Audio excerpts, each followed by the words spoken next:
al-muslimu man salimal muslimuna min lisanihi wa yadihi. Baru dia bisa dikatakan sebagai orang yang beriman dan sebagai orang muslim sejati adalah apabila dia bisa mengamalkan orang lain dari apa? Satu, ucapan. Yang kedua, perbuatan. Maka baru bisa dia katakan sebagai orang yang beriman adalah apabila dia bisa menjaga ucapannya dan bisa menjaga perbuatannya, sehingga orang lain akan merasa aman dan merasa nyaman. Saya contohkan seperti ini. Kita punya tetangga. Lalu kalau ada ucapan yang menyinggung perasaan tetangga, maka kita belum bisa dikatakan sebagai orang yang beriman.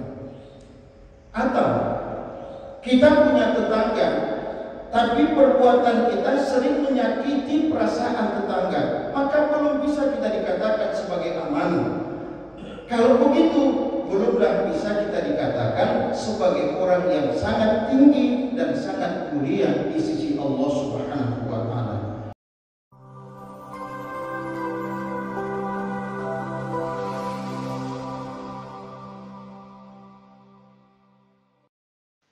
Assalamualaikum warahmatullahi wabarakatuh.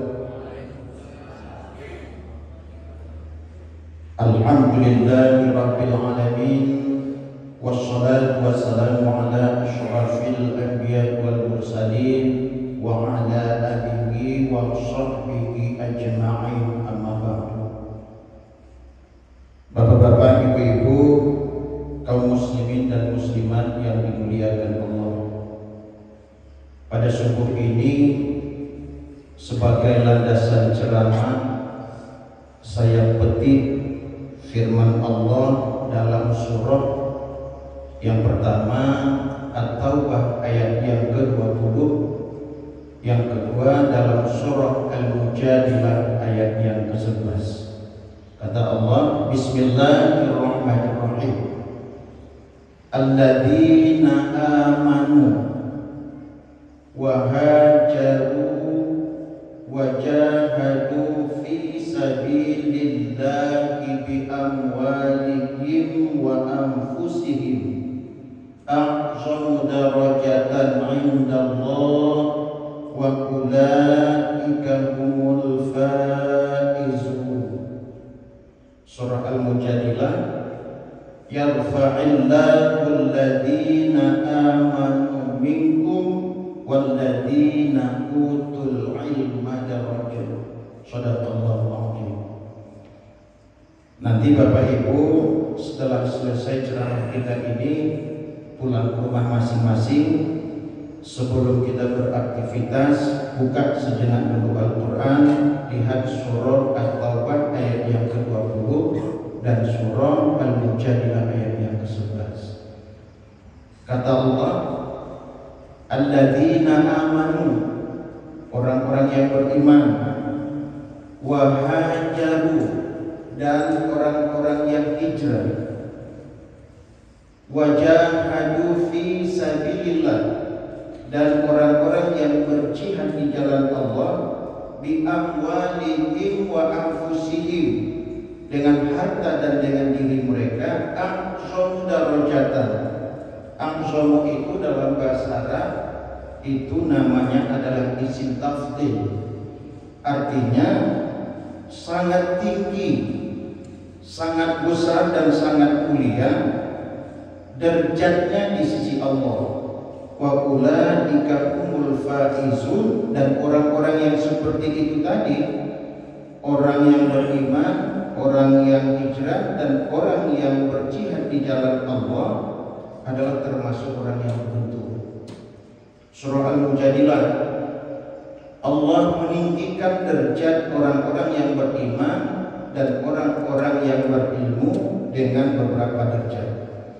Jadi dua surat ini Bapak Ibu, Allah menjelaskan bahwa ada 4 golongan manusia yang sangat mulia dan sangat tinggi derajatnya di sisi Allah Subhanahu wa Ta'ala.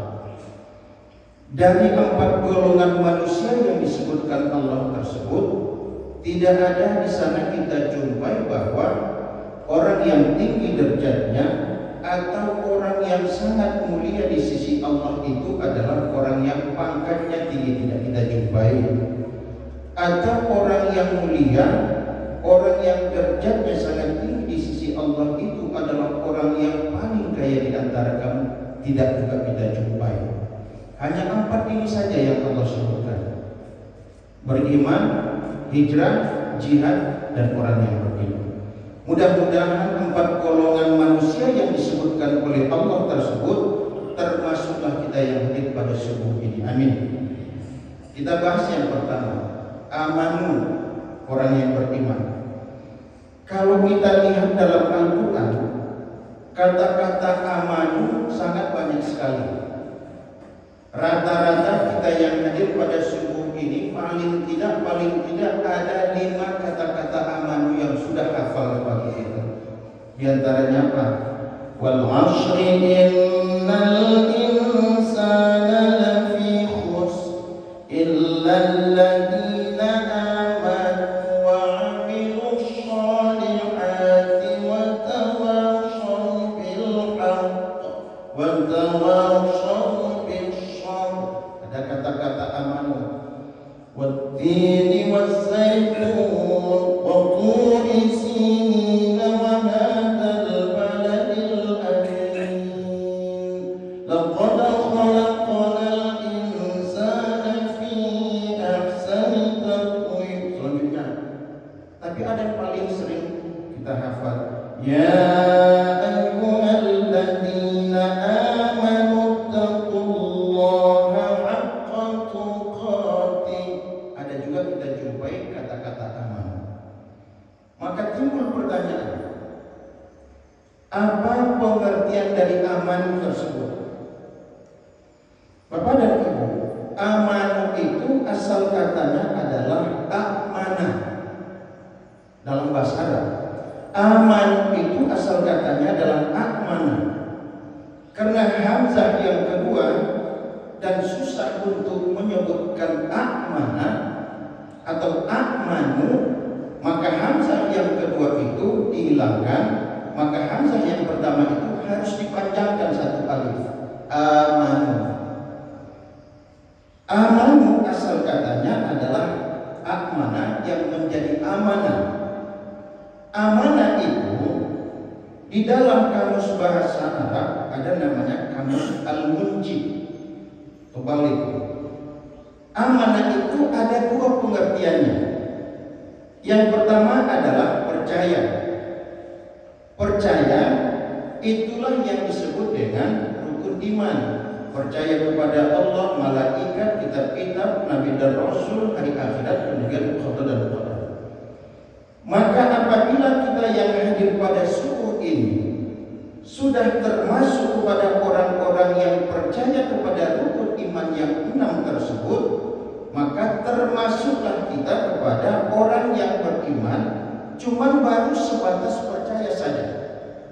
Saya ulangi, apabila kita yang hadir pada subuh ini percaya kepada rukun iman yang 6 tersebut, maka kita sudah termasuk kepada orang yang amanu atau orang yang beriman, tapi baru sebatas percaya.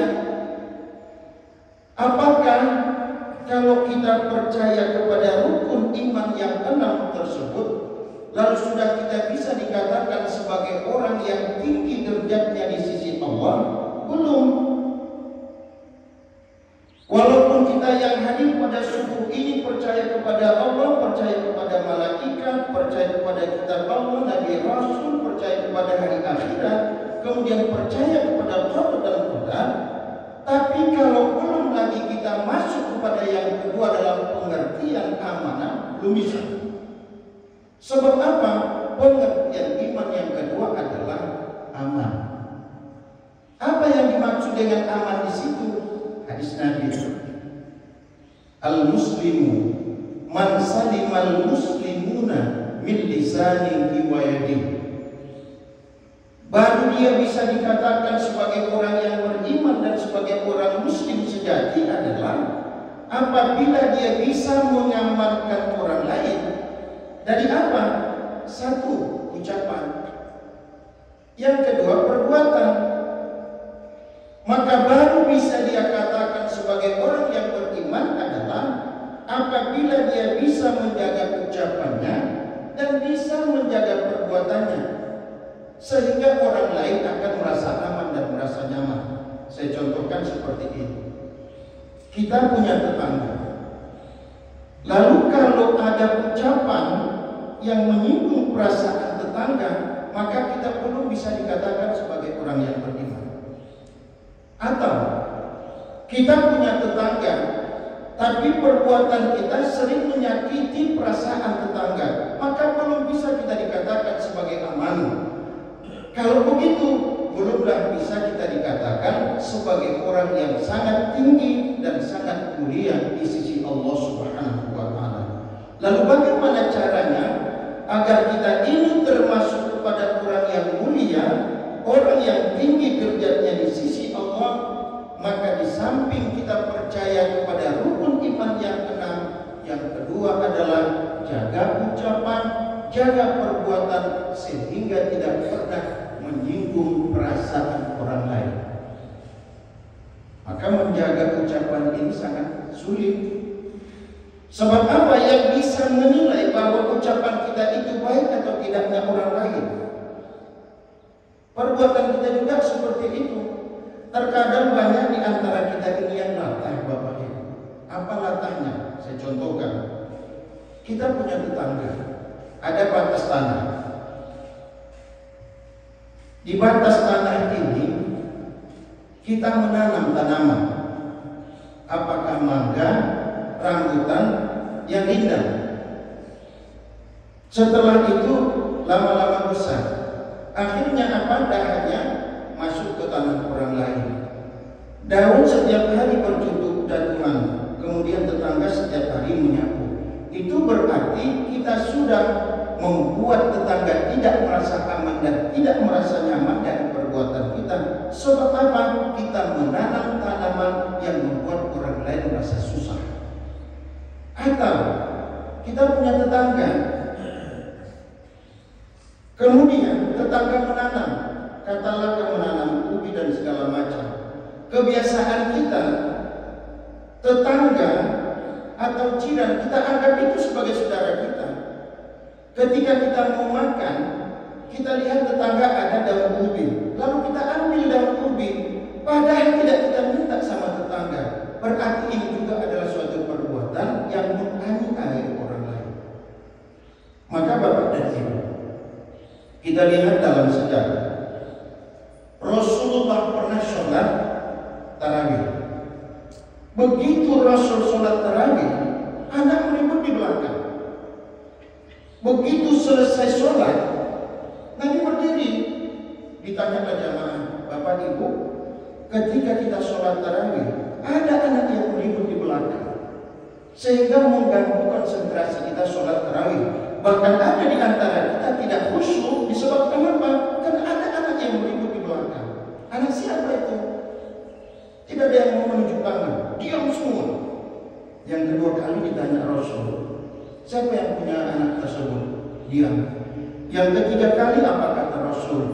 Kalau bapak dan ibu tidak ada yang memiliki anak tersebut, maka ini anak akan saya bawa, saya yang akan menanggung jawabinya, kemudian saya yang akan memenuhi kebutuhannya, dan saya angkat dia sebagai anak saya. Ketika itulah seorang ibu di belakang menunjuk tangan, ya Rasulullah, itu anak saya. Ditanya Rasul, ibu ketika saya tanya kenapa ibu tidak mau menjawab? Kata si ibu, apa bapak dan ibu? Ya Rasul, saya malu. Ketika kita sholat tarawih, anak saya yang meribut di belakang, saya malu. Nah ini dia. Apa kata Rasul? Bu, apakah ibu pernah memberi makanan yang haram atau minuman yang haram kepada anak ibu? Apa jawab si ibu? Ya Rasulullah, sudah sekian lama saya hidup di atas dunia, belum pernah saya memberikan makanan dan minuman yang haram kepada anak saya. Tidak pernah ya Rasul. Ingat kita, si ibu yang mengatakan dia tidak pernah memberikan makanan dan yang haram kepada anak-anaknya seperti itu. Kita yang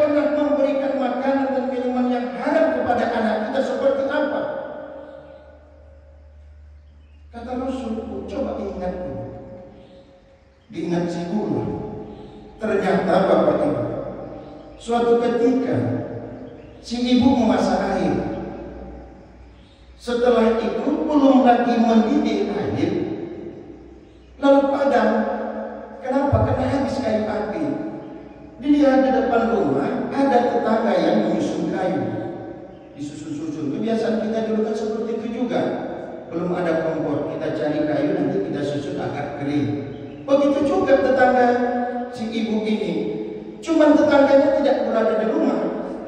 Si ibu tersebut menganggap bahwa ini adalah tetangga, dan tetangga ini saya anggap dia adalah sebagai saudara saya, dan mengambil kayu apinya itu sudah biasa bagi dia. Diambil. Kemudian setelah itu dia bakar lalu mendidihlah air tersebut. Setelah dingin baru diminumkan kepada si anak.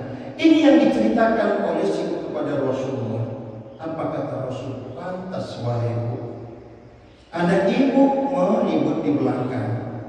Tingkah anak ibu seperti itu disebabkan apa? Karena ibu sudah mengaliri darah anak ibu dari barang yang haram. Sepele kan? Kebiasaan kita seperti itu. Ada tetangga menanam, kita anggap itu adalah saudara kita, lalu kita ambil. Pada efeknya sungguh sangat luar biasa. Jadi ibu-ibu dan bapak-bapak yang dimuliakan Allah, orang yang mulia, orang yang sangat tinggi derajatnya di sisi Allah adalah orang yang bisa menjaga ucapannya dan bisa menjaga perbuatannya sehingga orang lain merasa aman dan merasa nyaman. Satu. Yang kedua, golongan manusia yang sangat mulia dan sangat tinggi di derajatnya di sisi Allah adalah hajar. Hajar itu asal katanya hajaroh. Hajar itu secara letterhead artinya adalah pindah. Kalau bahasa Jawa Minang, merantau. Dari Sumbar ke Riau itu juga hijrah. Tapi kita bahasakan dengan bahasa Minang, merantau. Subuh ini kita sudah berada tanggal 23 Zulhijjah. Tidak berapa lama lagi 1444 Hijriah kita tinggalkan, masuk 1445 Hijriah. Maka saatnya kita hijrah, pindah. Mungkin di tahun 1444 Hijriah ini banyak kesalahan dan banyak kekhilafan yang kita lakukan. Saatnya kita hijrah, pindah, tinggalkan seluruh perbuatan-perbuatan yang tidak baik selama 1444 Hijriah. Di tahun 1445 ini kita perbaiki. Contoh, tahun 1444 Hijriah kita jarang datang ke masjid, jarang ikut pengajian. Padahal Bapak dan Ibu, kalau kita ikut pengajian subuh yang seperti ini, luar biasa keuntungan yang Allah berikan. Tak pernah saya sampaikan, teman saya lupa. Paling tidak ada 4 keuntungan yang Allah berikan kepada Bapak Ibu yang setiap subuh beradu datang ke Masjid Baitur Rahman ini. Apa keuntungan yang pertama? Setiap langkah dan ayunan tangan dari rumah menuju masjid ini akan dihitung Allah sebagai pahala. Bayangkan, andai kata tadi berangkat 50 langkah, nanti pulang 50 langkah, berarti sudah 100 pahala yang Bapak Ibu dapatkan. Kalau naik sepeda motor, mungkin setiap putaran roda atau mungkin setiap gas yang Bapak Ibu gas. Yang kedua, tadi diawali dengan pembacaan ayat suci Al-Quran.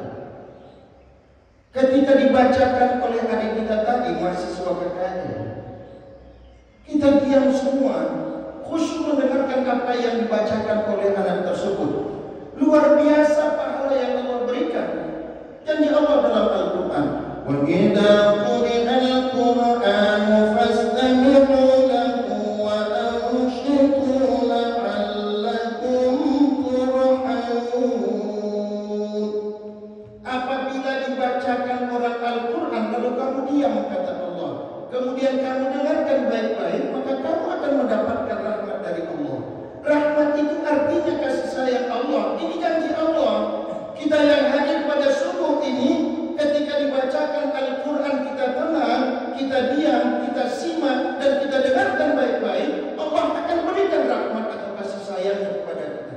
Ini janji Allah, bukan janji manusia. Janji Allah pasti Bapak Ibu.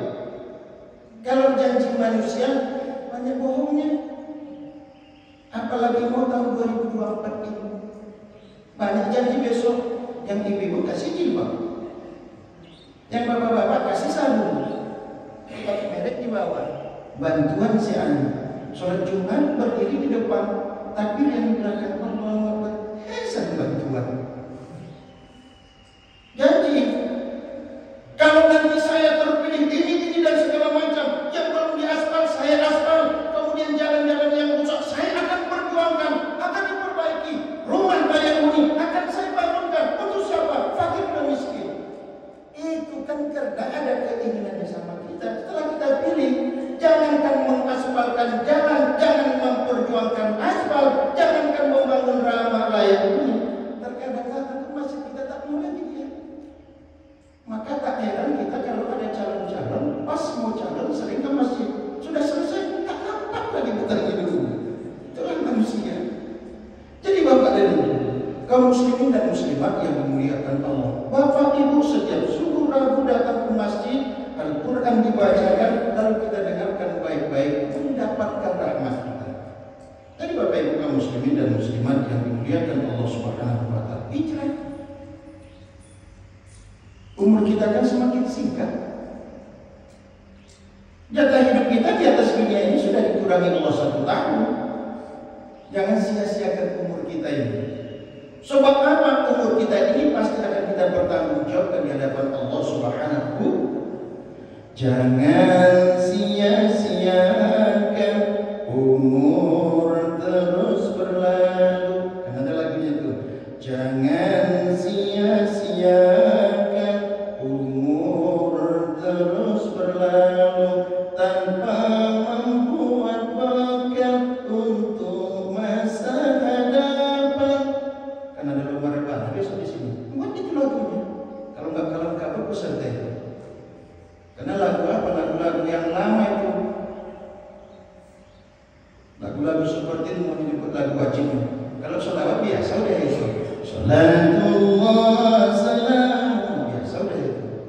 Jadi bapak dan ibu, jangan kita sia-siakan umur kita di atas dunia. Sebab apa? Akan kita pertanggungjawabkan di hadapan Allah Subhanahu wa Ta'ala. Dua, yang ketiga, manusia yang sangat tinggi dan mulia derajatnya di sisi Allah adalah orang yang berjihad di jalan Allah. Itu ayat yang saya bacakan tadi ketika rakaat kedua. Tujahiduna fi sabilillahi bi amwalikum wa anfusikum dzalikum khairul lakum in kuntum ta'lamun. Kita kan mau ada acara pekan Muharram di sini atau memeriahkan tahun baru Islam. Panitia termasuk orang yang berjihad di jalan Allah dengan diri. Terus spanduk-spanduk sudah dipasang. Bapak dan ibu jamaah berjihad di jalan Allah dengan harta. Bantu panitia. Kalau datang panitia ke rumah, Assalamualaikum, Waalaikumsalam, kami dari panitia. Oh iya, minta sumbangan supaya acara kita ini lancar. Bapak ibu tak memilih duit. Begitu masuk ke dalam kamar, bila perlu ibu yang simpan uang dalam lemari pinjamkan. Ambil, sudah sih. Terkadang tidak, ambil dompet, pilih-pilih dulu. Panitia sudah lama menunggu di depan. Keluar, berapa bu? 10.000. Panitia sudah lama menunggu di luar. Rupanya dikasih 10.000. Dipikir panitia 100.000. Berjihad di jalan Allah. Bapak dan ibu yang tidak punya tenaga lagi, bantu panitia dengan cara apa? Berjihad di jalan Allah dengan harta. Anak-anak muda kita ini, mereka tidak punya harta karena masih meminta kepada kedua orang tua. Mereka bisa jihad dengan jalan di jalan Allah dengan apa? Tenaga. Pasang spanduk, nanti dibuat kumpul-kumpul dan segala macam. Luar biasa. Maka orang yang berjihad di jalan Allah yang seperti itu luar biasa pahala yang Allah berikan. Maka dalam Al-Quran kata Allah apa? Yaghfir lakum dzunubakum. Allah akan ampuni salah dan dosa. Coba bu, tunjuk tangan. Siapa di antara ibu yang di belakang tidak punya dosa? Tunjuk tangan. Ada yang berani. Karena punya salah dan dosa. Satu-satu cara untuk menghapuskan salah dan dosa yang pernah kita lakukan adalah berjihad di jalan Allah dengan harta dan dengan diri. Nah, mudah-mudahan acara yang kita ajak oleh anak muda kita sukses dari awal sampai akhir nanti. Amin. Yang terakhir, golongan manusia yang sangat mulia, sangat tinggi derajat dan sangat besar derajatnya di sisi Allah Subhanahu wa taala, sehingga dia dikatakan orang yang beruntung adalah orang yang berilmu. Maka menuntut ilmu tidak mesti harus sekolah saja, tidak mesti harus di perkuliahan saja, termasuk bapak dan ibu yang setiap subuh ragu datang ke masjid atau di tempat-tempat yang lain datang, itu juga termasuk bagian dari untuk mencari ilmu. Maka apabila bapak dan ibu mendapatkan ilmu ketika wirid yang seperti ini, maka sangat tinggi derajat di sisi Allah Subhanahu. Makanya kalau ada perwiritan, dengarkan baik-baik, simak dengan baik. Nanti pulang ke rumah, kalau ayat yang dibacakan oleh Al Ustaz, lihat kembali. Kalau ingat, apalagi yang pakai handphone, rekam sebentar. Setelah direkam, nanti pulang ke rumah, dengarkan lagi kembali. Maka bapak dan ibu yang seperti itu adalah orang yang sangat tinggi dan mulia derajatnya di sisi Allah Subhanahu wa taala. Saya simpulkan dua ayat, surah Al-Mujadilah ayat 11, surah At-Taubah ayat yang ke-20 menyebutkan bahwa golongan manusia yang mulia, golongan manusia yang sangat tinggi derajatnya di sisi Allah ada 4. Yang pertama adalah manusia yang beriman, mudah-mudahan kita termasuk. Yang kedua, manusia yang hijrah, pindah dari perbuatan yang dilarang Allah kepada perbuatan yang disuruh Allah. Saya yakin kita bisa. Yang ketiga adalah manusia yang berjihad di jalan Allah dengan harta dan dengan diri. Yang keempat adalah manusia yang berilmu pengetahuan. Mudah-mudahan 4 ini termasuk kita yang lebih pada semua ini. Amin ya rabbal alamin. Assalamualaikum warahmatullahi wabarakatuh.